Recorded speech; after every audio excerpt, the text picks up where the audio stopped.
Moderator. So I do not do lives very often, and I'm not going to stay on very long, but I wanted to talk about a couple of topics that have been on my radar and, in this crazy world that we live in. All right. And you can catch this on a replay if you don't catch it now. I'll try to be more scheduled with my lives. Look, I am not a committed content creator, right? I have a job. I love my job. I'm getting better at my job every day, and I have children, so my focus is very centered on the things that matter most to me at this moment. But I do like blogging. It's a hobby, and so I'm going to try to get better at it. And I'm going to try to have better productions. Y'all saw my video the other day. I was looking raggedy, but it may be like that sometimes. So just get used to it. But the point and the information is always going to resonate to somebody in some way. So I want to put it out there. So first I want to say, I very much anticipated seeing Steven Crowder on Tim Pool last night because I wanted him to explain himself. I wanted him to explain his methods, and I wanted him to kind of answer some questions that were kind of lingering that I had. And one of those questions, and I mentioned it in my previous video, was, why would he do that? Like, why would he use that, cutthroat, cold-blooded Rick James? Why would he go that route on them on the Daily Wire like that? And in his defense, he didn't say their names, but they're like, oh, it wasn't hard for people to figure out it was us. Okay, whatever.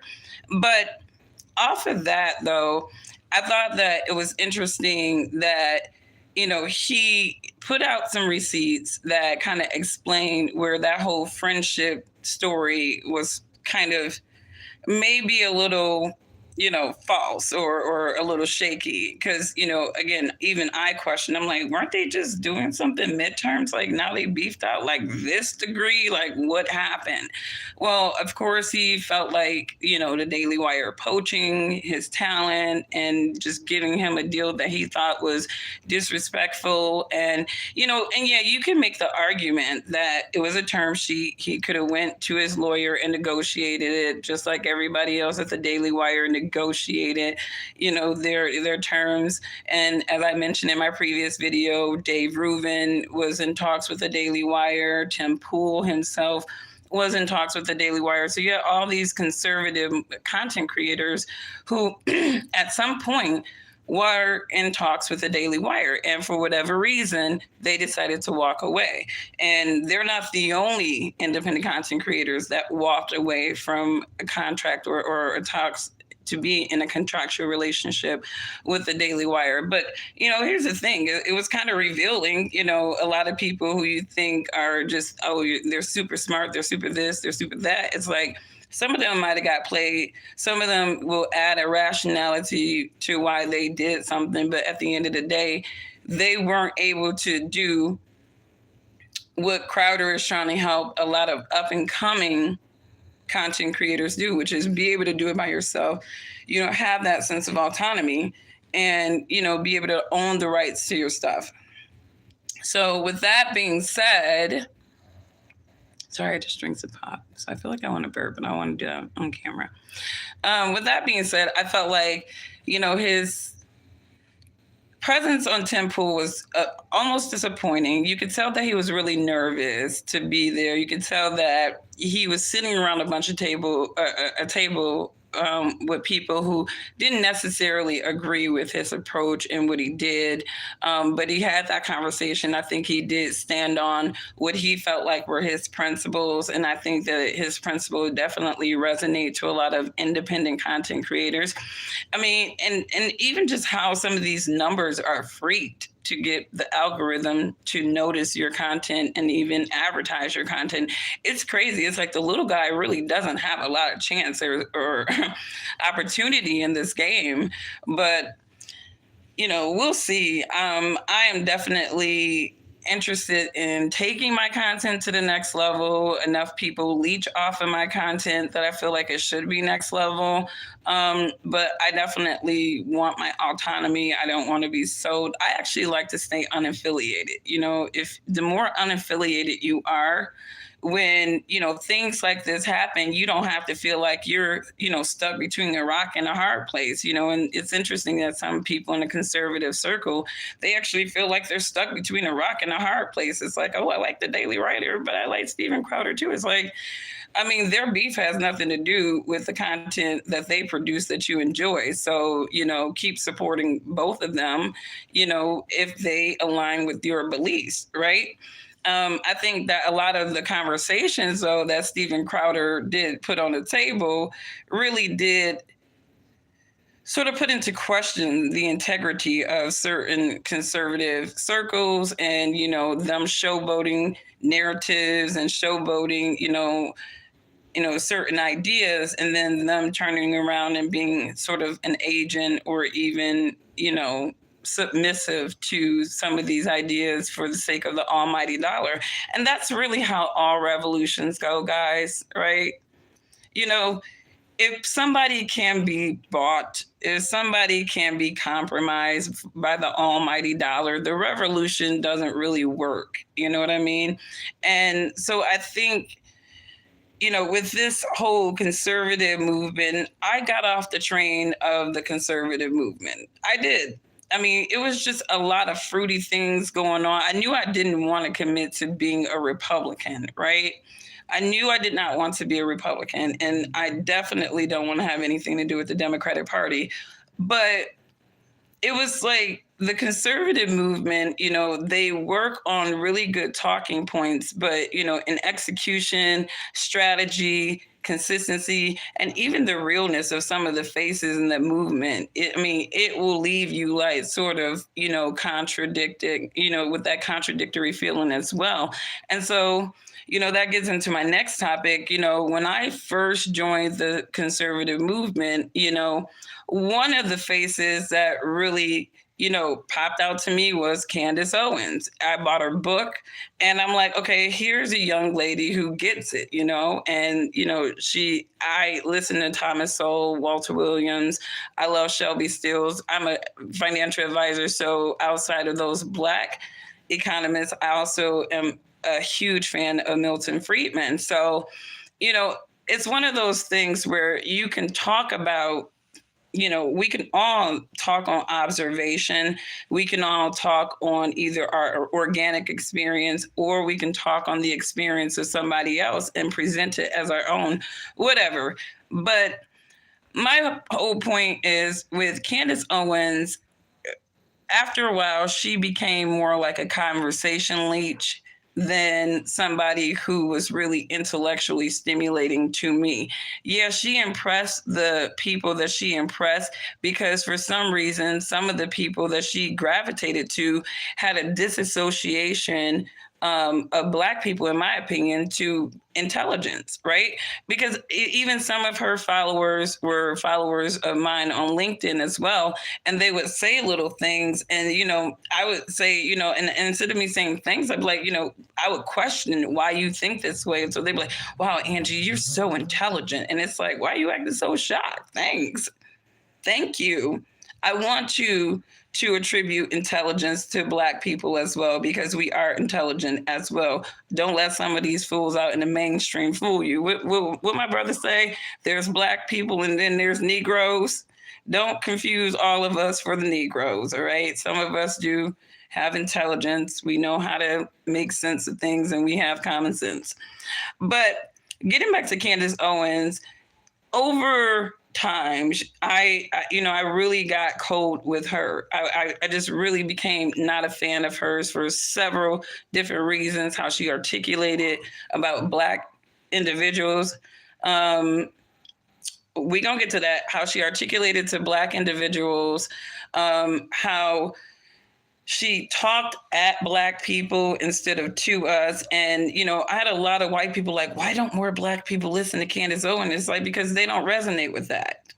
They don't resonate with that. Her audience is white Republicans, right? And even some white Republicans didn't really rock with Candace Owens. She left them kind of in contradiction because she has a very dogmatic personality, in my opinion. And to me, she is a manipulator, in my opinion. I think, you know how you look at people as textbook situations to somebody else, and you can kind of sit back and observe somebody and the patterns of their behaviors and some of the things they do.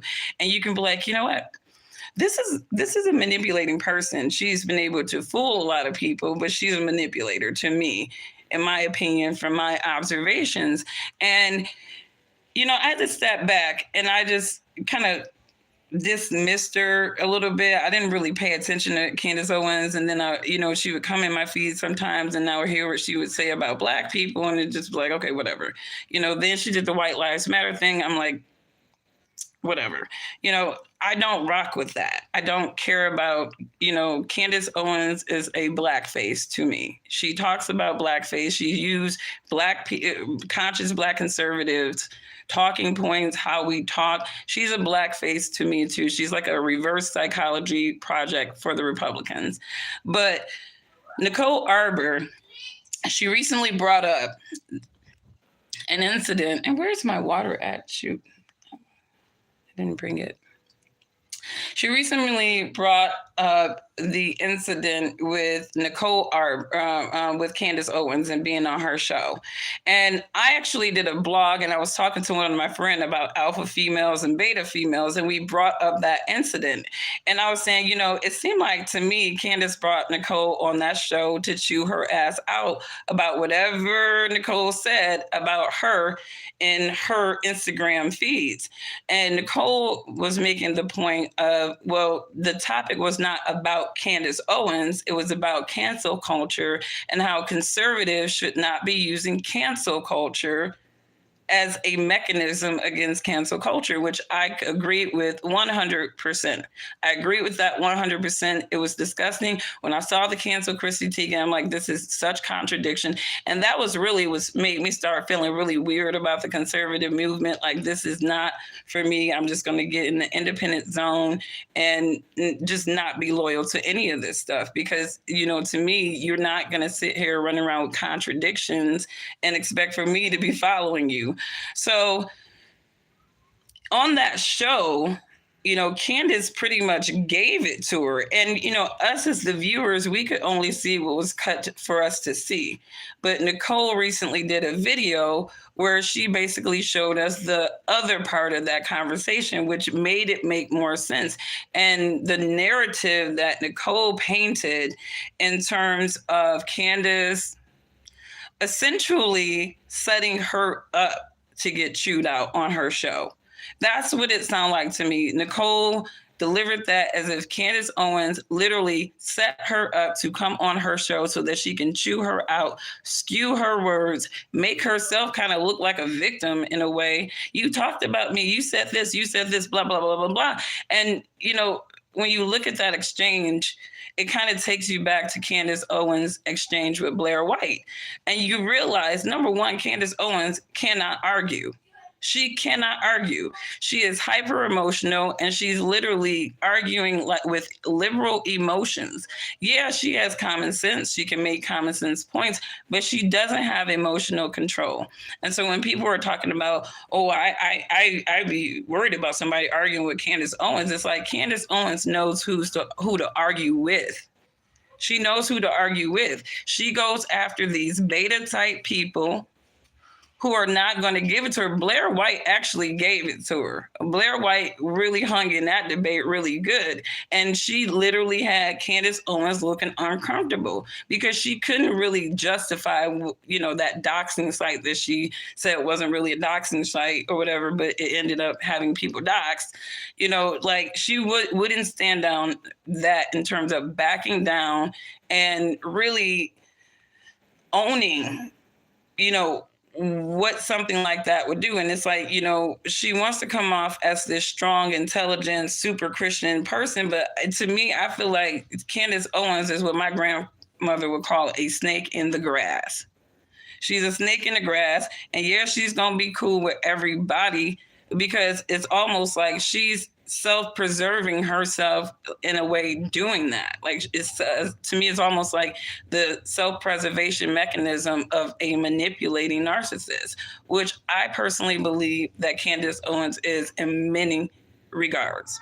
I truly believe this, and this is like not trying to be mean or anything like that. This is just observations. Like, when you kind of look at Nicole Arbour's video, it sort of ties a lot of those contradictions that you have about a person like Candace Owens.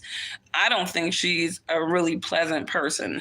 I don't really personally think that she's working in the interest of anybody but herself, and maybe preserving herself in this conservative circle that is keeping her relevant, you know? But I think what she did to Nicole Arbour was pretty nasty. It was pretty nasty. And, obviously the base that gravitates towards Candace Owens will think that this is acceptable behavior, but at some point, we should not feel that that type of deplorable behavior is acceptable. It's like, don't be mad at liberals calling you deplorable when you do deplorable things, and then you double talk and have the nerve to call somebody else deplorable. So, check out Nicole Arbour's video for yourself. You make your own judgment, but I don't believe that Nicole Arbour is I don't think this is far-fetched. The way that she came at Kim Klacik, I personally believe that she's a vicious person. She's territorial, and I don't subscribe to even that show.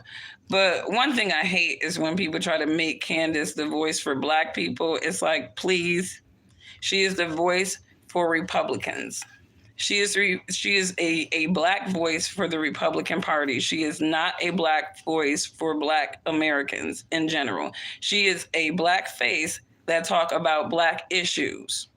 That's it. Like, that is it. And that is why, to me, it was funny. She had the Candace Owens show in the beginning where she actually had an audience. And you saw how many people blessed it. Apparently, not very many, because her show was exactly a reflection of her audience. And speaking of audience, I want to go back to something that Steven Crowder said, because I thought it was kind of interesting point that he mentioned that views can be manipulated, down even to people who subscribe to your content. Like, I've heard people buying Instagram followers. I've heard people buying Twitter followers, so, in a lot of respects, this conversation that he facilitated is absolutely necessary, because if these people are manipulating their numbers and their organic following and their organic views, of course it's going to impact advertisers. Of course it's going to impact advertisers, because they're going to be wondering, based off of, what you say that you're getting organically, why isn't anything happening? Like, nothing is happening for us over here in terms of our bottom line, which is the point of advertising on certain people's platforms. So, and I say that to say that when Candace and Kanye did that whole White Lives Matter thing, right? I saw Candace Owens had a following. It was, I don't think her following was like, I think it was like 1.1 million or something like that. But then after that White Lives Matter thing, it really just shot up. And I didn't understand it, because I'm like, conservatives are kind of pissed off at her right now, because this is a really stupid thing to do during midterms. And if you check out my other video, I said that Candace and Kanye thing screwed the Republicans for the midterms, because Black people were going to stay home, and we absolutely did. We absolutely did. They were just like, screw it. I'm not, and Republicans were doing so well. Check out my video right before the midterms. I was pissed at the Republicans for even having any of that. They need to be more coordinated. Like, I cannot rock with the Republican Party until they get more strategic and coordinated, period. That's it. They are not strategic. It's like a clown show over there. But getting back, Candace stuff dropped. And I mean, I'm talking about Black people were pissed at her. There were some conservatives that were pissed off at her. There were a lot of people that did not rock with that White Lives Matter because the messaging was so skewed and it caused such a negative look on the Republican Party. So I'm like, did somebody scramble and buy her some more subscribers? Because there's no way more people are subscribing to Candace Owens after that. And, you know, I'm not saying that they didn't, but it was just a drastic jump in her content after that craziness. You would think that with something that offensive that people, and there was so much backlash that people would have bought out. There was a lot of people saying, I can't rock with Candace after this, you last straw. She even lost a lot of Black people that she had gained. So it was just peculiar to me how her following just started increasing. So I'm not saying that this has anything to do with buying subscribers or anything like that. Not saying that the Daily Wire is doing that, but the conversation that Steven Crowder did introduce in terms of a lot of these huge content creators having the leverage to be able to do things like that, to be able to mine views and even subscribers. And, you know, these are not organic subscribers. And if they're not, or like I'm a small content creator. I think I got all of 620 people following me. And if you like my conversation, you can go ahead and like that, hit that subscribe button. Okay. But it just everybody that's following me, it's an organic follow. I have the algorithms against me right now because I am a smaller up and coming, content creator. So I don't have any type of revenue being generated from my crappy video blogs that I do. None of that. Right. So this is an organic following, right? I have 33,000 people on my LinkedIn. That's where I kind of gained my come up, is on LinkedIn, which everybody's like, I hate LinkedIn. I'm like, I'm about to leverage LinkedIn because these big corporations are the ones that are trying to showboat with all this racist conversation. So I'm strategic. I get on where I'm going to talk right in their faces because they're the key decision makers. So I didn't want to blow up on YouTube, but I did start doing YouTube videos more often in 2020. But I'm telling you, it's tough, being a up and coming content creator, because when you hear conversations like Crowder did, start, you're like, damn, it's going to be a hard road for anybody that is like, I want to live, I want to make content creation on some of these platforms my bread and butter. And it's like, bro, you don't know the half of what could be going down, because some of these big corporations have the bandwidth. They have the money to just shadow ban you, kind of, in every way. They can prop up their people, right? And, I don't have anything against anybody. I don't know anybody at the Daily Wire. I don't believe in making allegiance with people, but they're just, I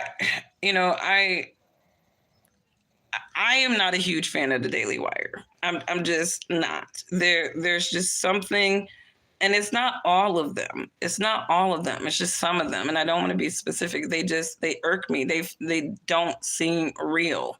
They do not seem real. They don't gravitate to conversations that are authentic to what they really know and care about. Even just seeing, them go over hip hop lyrics and whatever like that.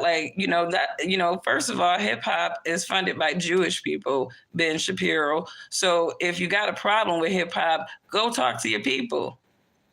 That's the kind of stuff that kind of irked me, because this is not anti-Semitic to say that most hip hop executives are Jewish. So Ben Shapiro, if you want to sit there and vilify artists, go after the people who are paying the artists. Why are you going after the artists? Because they're just doing their art. It's kind of like watching a painter paint a picture of a butt-ass naked woman twerking, right? That is his art. That is his vision, right? But the gallery that hosts it, now that's a whole different thing, right? Because they're the one pushing it out to the public. They're the ones distributing it. So it gets irritating to me when I see, like, even Candace Owens going after Cardi B. It's like, stop going after Cardi. Go after the people that are paying Cardi big time money to do all these things that you think are just so detrimental to people in your eyes, because you don't have to subscribe to Cardi. You don't have to watch Cardi. You can encourage parents to keep their kids away from people like Cardi B and talent like that, right? But go after the people that are funding it. Talk about the FCC and how they will go after Eminem, but they won't go after some of these hip hop people who are telling Black people to kill each other, and they're promoting top Billboard people, gang members. Go after them. Y'all don't talk like that. That's why I don't rock with fake people, because y'all not real. And to Steven Crowder's point, you're going to keep yourselves pigeonholed into a set conversation because you don't want to upset your big corporate funders. Right? You're not going to really get in real. That's why I love Mark Dice. I really like him. I'm glad I got caught on to his channel, right? Because I am just now getting into this whole conservative media space. And I don't even consider I have conservative values, but I'm not wearing the badge of conservatism. I think I'm more of an independent. I don't really want to be associated with anything that's mainstream, because I think that it's just crazy. I really am excited and hopeful for an independent movement away from both of these parties. I just wish that people would wake up, break loyalty from that bullshit, these compromise ass parties who are selling you on your ideological beliefs, but they're not executing for you at all. They're not, like, literally. We talk about how Democrats sell people, manipulate people. Conservatives do the same thing. They really do.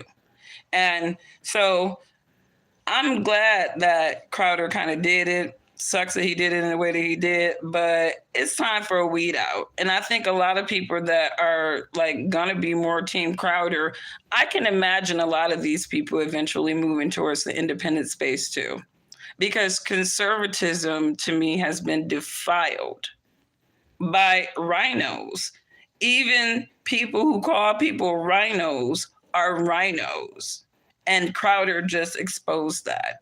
So you guys have a wonderful day. I didn't want to make this very long. Like, subscribe, share, support independent rising content creators, because we do not have big time conglomerates, helping us out. So, like, share, and subscribe if you like my perspective. I am Angie Cart, and I will see you next time.